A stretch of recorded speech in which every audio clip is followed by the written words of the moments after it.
तो लोग कृष्ण की सेवा कर रहे हैं, मैं कृष्ण की, है ना, कृष्ण मेरा।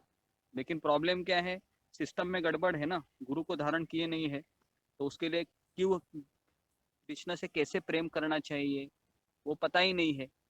हाँ, अपना ही मन से लोग प्रेम करते रहते हैं और इसके लिए बहुत अपराध करते हैं। तो अपराध के कारण ही वह कृष्ण तक पहुंच नहीं पाते। तो इसके लिए मैंने राधा कृष्ण की पूजा हमको कभी भी नहीं करनी चाहिए अगर हमने अ, अधिकृत गुरु शिष्य परंपरा से दीक्षा नहीं लिया है तो, है ना। क्योंकि दीक्षा लेने का अर्थ है कि आप समर्पण कर रहे हो कि मैं इस नियम को पालन करूंगा और मैं उन्हीं के अनुसार मैं पूजा पाठ करूंगी, अपने मन के अनुसार नहीं। तो शास्त्र में बताया है, जो गुरु साधु ने कहा है उसी के अनुसार मैं घर में पूजा करूंगी, है ना। अभी हरे आप कृष्णा लोग, प्रभु, हरे हाँ कृष्णा बोलिए। प्रभु, तुम मंदिर जा तो सकते हैं ना, राधा कृष्ण के मंदिर जा तो सकते हैं ना तुम? हाँ हाँ, राधा कृष्ण के मंदिर में जाना, वो तो मंदिर में जाने के लिए जाना तो हमको जाना ही चाहिए, लेकिन मैं घर में जो बोल रहा हूँ ना, घर में हम पूजा नहीं कर सकते क्योंकि क्या होता है ना, उससे कई नियम होते हैं राधा कृष्ण की पूजा करने के लिए। इस्कॉन में खास खास करके ना, किसी भी भक्त के घर में अगर राधा कृष्ण को आने हैं ना, तो उनको परमिशन लेनी पड़ती है। इसके लिए मैंने कहा कि आप जगन्नाथ बलदेव सुभद्रा है और गौर निताई है, गौरांग महाप्रभु, या पूजा कर सकते हो, है ना, उनका पूजा कर सकते हो। और नहलाने का भी एक तरीका होता है। तो गंगा गंगा पानी को ऐसे आचमन करना होगा, एक प्रणाम मंत्र बोलना होगा, गंगे चैव यमुने चैव गोदावरी नर्मदा सिंधु कावेरी जल अस्मिन् निधिम कुरु। तो ये जब हम मंत्र बोलते हैं तो सातों नदियों का पानी उसमें आ जाता है, वो गंगा जल बन जाता है। फिर हम आचमन करते हैं, ओम केशवाय नमः, ओम माधवाय नमः, ओम गोविंदाय नमः, है ना। और इस तरीके से फिर हम गुरु को पहले प्रणाम करते हैं, गुरु से परमिशन लेते हैं कि मैं आगे मैं भगवान की पूजा करना चाहती हूँ। ये सब होना चाहिए, तभी उसको सिस्टमेटिकली कि कृष्ण फिर ऐसा नहीं कि चलो भाई अभी हम क्या करेंगे, हाँ ये करेंगे तो उससे क्या होगा, अपराध होगा। तो गुरुजी लड्डू गोपाल भी नहीं रखना चाहिए? नहीं, लड्डू गोपाल का पूजा करते रहिए, लेकिन फिर भी मैं चाहता हूँ कि आप उस विधि को सीखिए। मैं एक सोच रहा था कि हम एक ऐसा क्लास रखेंगे कि जिसमें आप जो घर में आपके लड्डू गोपाल की है, आप भोग लगाते हैं, वो सब मैं आपको बताऊंगा, है ना। कैसे आपको उनको नहलाना चाहिए, कपड़े कैसे पहनाना चाहिए, कौन से चंदन का पाउडर और आंवला पाउडर, इनको मिक्स करके हमको जो रुई होती है ना, रुई से हम उसको घिसते हैं खास करके। तो ये सब चीज़ें हम आपको बताएंगे एक दिन। मुझे इतवार के दिन बताते हैं, क्योंकि इतवार के दिन कॉमन ये क्लास। जरूर ये जरूरी है गुरुजी, क्योंकि हम अपने मन से ही कर रहे हैं सब कुछ अभी तक। हाँ, अभी सब लोग आप अपने मन से करते हैं, तो मैं आने वाले प्रभु जी, इतवार आपको अर्च विग्रहों की पूजा कैसे करेंगे, है ना, वो सब मैं बताऊंगा आपको। हरे हरे कृष्णा कृष्ण प्रभु, प्रभु, मंदिर भी हमें रखना भगवान को चाहिए। इतर डाल सकते हैं गुरुजी? हाँ, भगवान को इतर डाल सकते हैं? मैं वो सब बताऊंगा, अभी आप कुछ प्रश्न मत कीजिए मुझसे, तो मैं ये सब बताऊंगा आपको। इतवार के दिन आप लॉग इन हो जाइए। इतवार के दिन हम सेशन रखेंगे, केवल हम भगवान की पूजा हम घर में कैसे करना चाहिए, तो मैं सारा चीज़ बताऊंगा। पहले अगरबत्ती दिया, उसके बाद अर्घ्यम, उसके बाद रुमाल रहता है, फिर फूल, फिर चामर, मोरपंख, ये सारा चीज़ मैं बताऊंगा। उसके प्रोपोर्शन क्या होते हैं, कौन बोलना चाहिए, ये सब मंत्र भी आपसे लिखवाऊंगा। तो कितना होता है आप देखिए अभी। हरे कृष्णा प्रभु जी, राधा कृष्ण जी के आप पूजा के लिए भी बता दीजिएगा जी मेरे पास। ठीक है, तो अभी मैं आगे बढ़ता हूँ। हरे सत्वगुण, कृष्णा गुरुजी, हाँ आप वीडियो बना दीजिएगा पूजा करने का विधि। हाँ हाँ, बना देंगे, बना देंगे, सब बना देंगे। हाँ, सत्वगुण में जो मरता है वह ब्रह्मलोक जाता है और जनलोक जाता है। अभी ब्रह्मलोक में क्या होता है ना, वहाँ पर ना बीमारी नहीं होती है, जन्म मृत्यु होता है, बुढ़ापा भी नहीं होता है। ऊपर के लोकों में बुढ़ापा, बीमारी, ये चीजें नहीं होती है। लेकिन जैसे आपके पुण्य कर्म क्षीण होते हैं तो आपको नीचे आना पड़ता है। तो इसका अर्थ है, जो व्यक्ति रजोगुण तथा तमोगुणों से मुक्त है। तो रजोगुण मतलब क्या है? काम, क्रोध। काम ये रजोगुण है, क्रोध तमोगुण है, लोभ भी तमोगुण है, मद मोह मत्सर, ये 6 है रजोगुण तमोगुण से पीड़ित है। तो उसके लिए इनसे मुक्त होना चाहिए। लेकिन मुक्त मैं कैसे होऊंगा?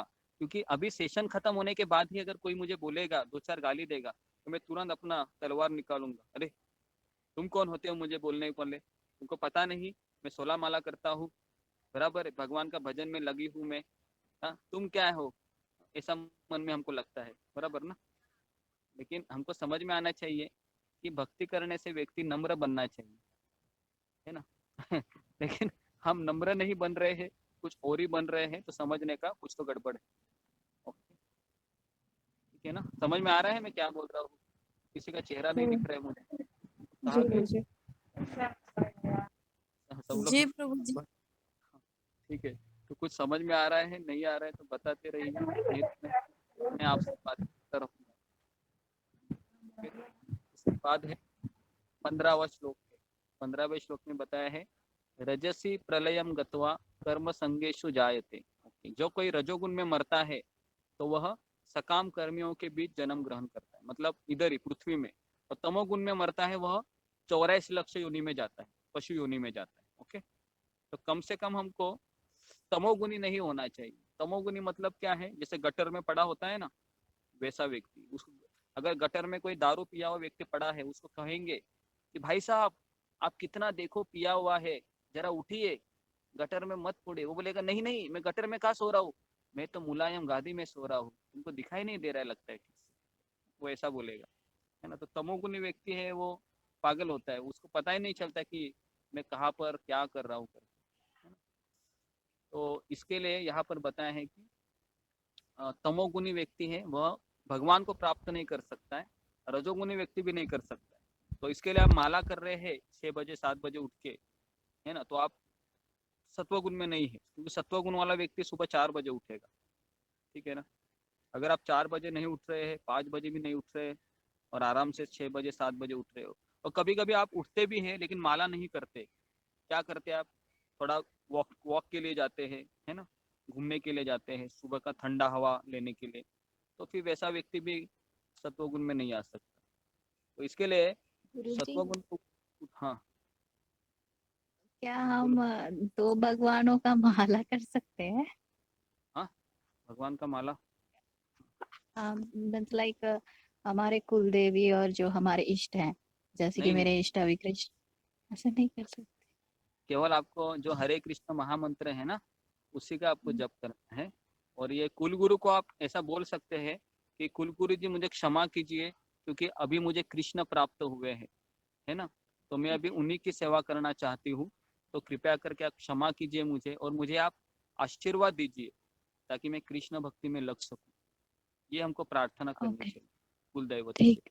अभी मेरे भी कुल दैवत दत्त गुरु है ना, दत्त गुरु है अच्छा, ना वो तो अभी लेकिन मैं अभी उनके पास कभी जाता हूँ तो यही बोलता हूँ कि आप मुझे कृष्ण भक्ति में लगाइए, मेरे ऊपर कृपा कीजिए, है ना। तो इसके लिए जिन जिन के कुलगुरु है, तो आप उनको कहिए कि मैं अभी कृष्ण के पास जा रही हूँ, तो मुझे माफ़ कीजिए, लेकिन आप मुझे आशीर्वाद दीजिए कि मैं आगे बढ़ूँ करके। और वो लोग भी आपको आशीर्वाद देंगे, क्योंकि उनको पता है कि कृष्ण ही भगवान है और कृष्ण ही सारे कारणों के कारण है। ठीक है, तो हम कृष्ण के सिवा किसी को नहीं जानते, है ना। कृष्ण ही मेरी माता है, कृष्ण ही मेरे पिता है, कृष्ण ही मेरा पति है, कृष्ण ही मेरा सखा है, कृष्ण ही मेरा प्राण है, कृष्ण ही मेरा धन है, कृष्ण ही मेरा सब कुछ है। समझ में आ रहा है?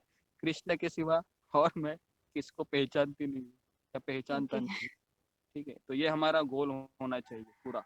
अभी हमारा ओके। स्टैंडर्ड उतना नहीं है ना। कोई चाकू दिखाएगा हमें और बोलेगा, है ना, अभी भगवान का नाम मत लो, तो हम बोलेंगे हाँ ठीक है, अभी हम नाम नहीं लेंगे, आप जैसा बोलेंगे, तो अभी हमारा लेवल वो है।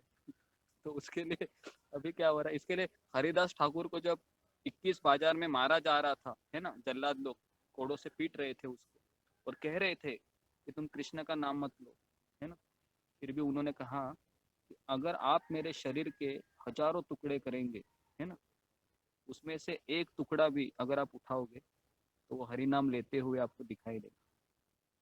समझ में आ रहा है? तो ये हरिदास ठाकुर थे। तो इसके लिए और खास करके ये सहन शक्ति बहुत बड़ी चीज होती है। जैसे जब यीशु ख्रिस्त को भी जब सूली पे लटका रहे थे, पता है ना, सूली पे लटका रहे थे कि हाँ। हाथों में वो खिल्ला मार रहे थे। समझ में आया? तो अभी भी वो क्या बोल रहे थे कि भगवान इनको आप क्षमा कीजिए, है ना? क्या बोल रहे थे? भगवान आप इनको क्षमा कीजिए क्योंकि ये जानते नहीं कि ये क्या कर रहे करके। समझ में आ रहा है? तो उसके लिए अभी हमें कोई दो चार गाली देगा ना, तो हम क्या बोलते हैं, भगवान इनको बराबर दंड देना अभी, है ना? ये बहुत लोग पागल है, देखो मेरे को कितना तकलीफ दे रहे, है ना? ऐसे मैं हम ही बोलती हूँ। और देखो अभी जो भगवान के भक्त है वो क्या बोलते हैं, देखो भगवान आप इनको माफ करो क्योंकि ये अज्ञानी लोग हैं, इनको पता नहीं ये लोग क्या कर रहे हैं। कितना जमीन आसमान का डिफरेंस है देखो दोनों में, है ना? उसके लिए अभी हम जो कर रहे हैं ना, ये ट्रेनिंग पीरियड है हमारा। हम भक्त नहीं है कोई भी, भले आपको कृष्ण सपने में आए या कृष्ण आपको कहाँ पर दिखाई दिए, झाड़ के पेड़ के ऊपर, है ना? पता नहीं, तो भी समझ लेगा कि ये मेरा थोड़ा बहुत एक इमोशनल सेंटिमेंटल है ना? क्योंकि अभी हम ट्रेनिंग पीरियड में, है ना? जब आप 15 साल रहेंगे सेशन में, पता नहीं मैं भी रहूंगा क्या नहीं, तभी 15 साल 10 साल मैं वो ज्यादा ही बोलता हूँ कभी कभी, है ना?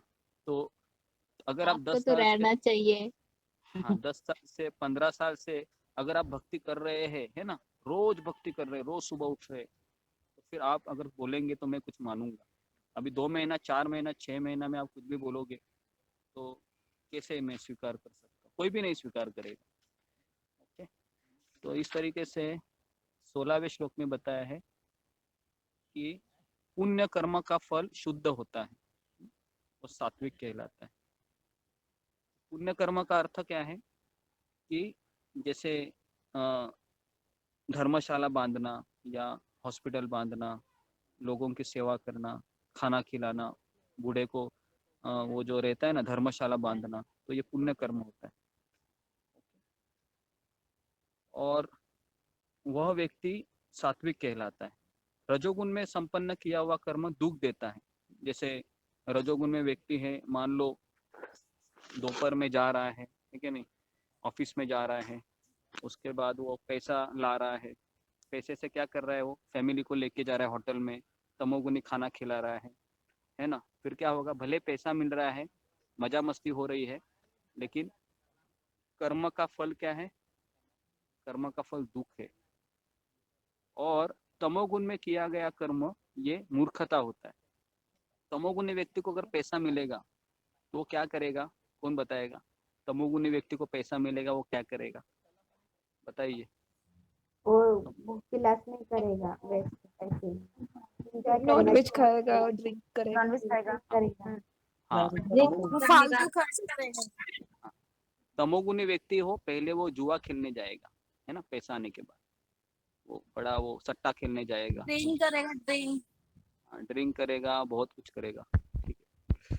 तो इस तरीके से तमोगुणी व्यक्ति होता है वह। अभी हमारे में कौन से गुण है, कौन बताएगा? हमारे में कौन से गुण है? रजोगुण है, प्रभु जी तीनों हम लोग में तीनों गुण मिक्स है। हम लोगों में तीनों गुण प्रभु जी हम लोग में तीनों गुण है। तीनों गुण है, ओके। तो तीनों गुण। हाँ, तीनों गुण है। तो अभी क्या हो रहा है कि सत्व गुण है, रजोगुण है, तमोगुण है। तो आप लोगों में ना सत्व गुण है वह 50% से ज्यादा होगा, है ना? रजोगुण है वह और तमोगुण है इसकी मात्रा कम होगी, है ना? तो इसके लिए आप भजन में भजन कर पा रहे हो। और जो लोग रेगुलरली आ रहा है सेशन में, रेगुलरली क्वेश्चन आंसर सॉल्व कर रहा है ना, रेगुलरली वो सुबह उठ रहा है 4 बजे, समझने का वो उसका सत्व गुण बहुत प्रोमिनेंट है। 80% 90% सत्व गुण में है वो, है ना? लेकिन कोई व्यक्ति है 6 दिन आता है, 2 दिन गायब हो जाता है, वापस 4 दिन आता है, वापस 1 दिन गायब होता है, तो समझने का सत्व गुण है इसमें, लेकिन थोड़ा 60% है। समझ में आ रहा है? 65% है। तो जो व्यक्ति है वो हफ्ते में 2 दिन आता है ना, 5 दिन गायब रहता है। समझ में आ रहा है? तो ऐसा व्यक्ति है वो 50% सत्व गुण में है। अभी तक उसको थोड़ा ये होगा, है ना, प्रगति करनी होगी। तो ये थोड़ा सा मैंने रेशो ये मैंने फिक्स नहीं है, थोड़ा बहुत इसमें वेरिएशन रहेगा, लेकिन मैंने थोड़ा सा अपने अंडरस्टैंडिंग के हिसाब से आपको बता दिया। ठीक है, तो मान लो कोई व्यक्ति है भगवान का माला ही उठाना नहीं चाहता है, समझने का सत्वगुण बहुत कम है, रजोगुण ज्यादा है उसमें, तमोगुण ज्यादा है। ठीक है, अभी आप समझ हरे कृष्णा गुरु जी, कल हम आने नहीं सके, क्षमा मांगती हूँ। कल मोबाइल भी छूट गया और बाहर चल गई थी थोड़ा सा। ठीक है कोई बात नहीं। तो अभी 17 कितना श्लोक हो गया हमारा, 18 हो गया है ना। हाँ, तो हाँ, सतोगुणी व्यक्ति है वह उच्चतर लोकों में अभी जाता है। 16वां का हुआ, अभी 16वां नहीं हुआ गुरु जी। कर्मणा सुकृतस्याहु सात्विकम निर्मलम फलम, ये वाला। मैंने बताया पुण्य कर्म का फल शुद्ध होता है, रजोगुण का फल दुख होता है, तमोगुण का फल मूर्खता होता है, ये बताया मैंने। अभी सत्वगुण से वास्तविक ज्ञान उत्पन्न होता है। कौन बताएगा मुझे वास्तविक ज्ञान क्या है? वास्तविक ज्ञान क्या है कि मैं शरीर भगवान के बारे में जानना। मैं आत्मा। मैं शरीर नहीं, मैं आत्मा हूँ और आत्मा ये भगवान का दास है। ठीक है, तो ये हो गया वास्तविक ज्ञान। रजोगुण से क्या उत्पन्न होता है? लोभ उत्पन्न होता है। मतलब क्या है, मेरा पगार अभी 50,000 है ना, तो 50,000 कम पड़ रहा है, मेरा सैलरी अभी 1 लाख होना चाहिए। फिर 1 लाख से मैं क्या करूँगा, अभी मैं शिमला जा रहा था घूमने के लिए, अभी मैं अमेरिका जाऊंगा, तो ये हो गया रजोगुणी व्यक्ति, है ना। और मान लो कि कोई भक्त है ना, सैलरी है उसका अच्छा 1 लाख रुपया, तो उसमें से वो 50% भगवान को दे रहा है कि नहीं। तो भले ही वो 8-10 काम करता हुआ दिखाई दे रहा है, लेकिन वह गुण में नहीं है, क्योंकि वो उसका फल है वो भगवान को दे रहा है। तो इसके लिए ये भले ही आप कार्य कौन सा भी कर रहे हो, लेकिन आपका इंटेंशन क्या है या आपकी भावना क्या है, इस पे निर्भर करता है कि वह रजोगुण है, सत्वगुण है, तमोगुण है। जैसे मैं एक उदाहरण देता हूँ, अभी आप मुझे बताइए कि वो कौन से गुण में है। कि प्रभुपाद जी जब अमेरिका में प्रचार कर रहे थे, तो प्रभुपाद जी को न्यूयॉर्क में मंदिर बांधना था, तो उनको धनराशि बहुत कम पड़ रही थी। तो एक व्यक्ति थे, उनका नाम उनका मैं भूल गया, नाम अभी याद नहीं आ रहा है मुझे। तो उन्होंने क्या किया, प्रभुपाद को कहा कि मुझे ड्राइविंग अच्छे से आती है। तो दिन रात वो ड्राइविंग करते थे, 15 से 20 घंटा केवल कार चलाते थे। और जितना भी सारा पैसा आ गया उन्होंने प्रभुपाद जी को दिया और कहा कि ये मेरे से इतना होगा, उतना मैं जमा किया, अभी ये आप इससे आपका जो कार्य है वो संपन्न कीजिए। समझ में आ रहा है? अभी मुझे बताइए ये कौन सा ये कौन से गुण में आता है? सत्वगुण में। सत्वगुण में नहीं आता है ये, और ये सत्वगुण में नहीं आता है। रजोगुण में, रजोगुण नहीं नहीं, ये शुद्ध सतोगुण में आएगा गुरुजी। हाँ, ये शुद्ध सत्व में आएगा। समझ में आ रहा है क्या? ये शुद्ध, क्योंकि वो गुरु के लिए कर रहा है ना, आप समझ नहीं रहे हो। प्रभुपाद जी ये गुरु है, ये गुरु के लिए वो 20 घंटा काम कर रहा है। तो इसके लिए मैंने थोड़ा सा ट्रिकी आपको सवाल किया। भले वो 20 घंटा काम कर रहा है, लेकिन उसका इंटेंशन देखो, है ना। इंटेंशन क्या है उसका? गुरु की सेवा करनी। तो 24 घंटा भी काम करेगा तो भी वो रजोगुनी काम नहीं रहेगा, वो शुद्ध सत्व में आएगा। इसलिए मैंने ये आपको एग्जाम्पल से मैंने समझाया। ठीक है, अभी मैं आपको और एक एग्जाम्पल देता हूँ कि अभी एक व्यक्ति है, 12 घंटा काम कर रहा है, लेकिन जो भी आ रहा है उसके पास पैसा, उससे वह लोगों की सेवा कर रहा है या धर्मशाला बांध रहा है। कौन से गुण में आएगा? सत्वगुण में है प्रभु, तो सत्वगुण में क्योंकि अपने मन से कर रहा है वो। Okay, very good. अभी एक व्यक्ति है 12 घंटे काम कर रहा है, लेकिन वह जो भी सैलरी आता है वो दारू में गवाता है, सट्टा खेलने में गवाता है ना। तमोगुण में। रजोगुण में आएगा। रजोगुण में आएगा गुरुजी, तमोगुण तो काम ही नहीं करेगा, वो तो सोता रहेगा। नहीं, तमोगुण में वाला व्यक्ति भी इसमें सट्टा खेलेगा, नशा करेगा, क्योंकि नशे वाला व्यक्ति भी पागल ही रहता है ना। और रजोगुणी व्यक्ति कौन है? जो सैलरी आएगा उससे वो क्या करेगा, अपने परिवार के ऊपर खर्चा करेगा, है ना। अपने परिवार, पत्नी को गहना बनाएगा, उसके बाद वो क्या करेगा कि थोड़ा सा उसको है ना, बच्चे को थोड़ा सा घूमने लेके जाएगा, मतलब वो अपने परिवार की तरफ उसका आकर्षण ज्यादा होता है।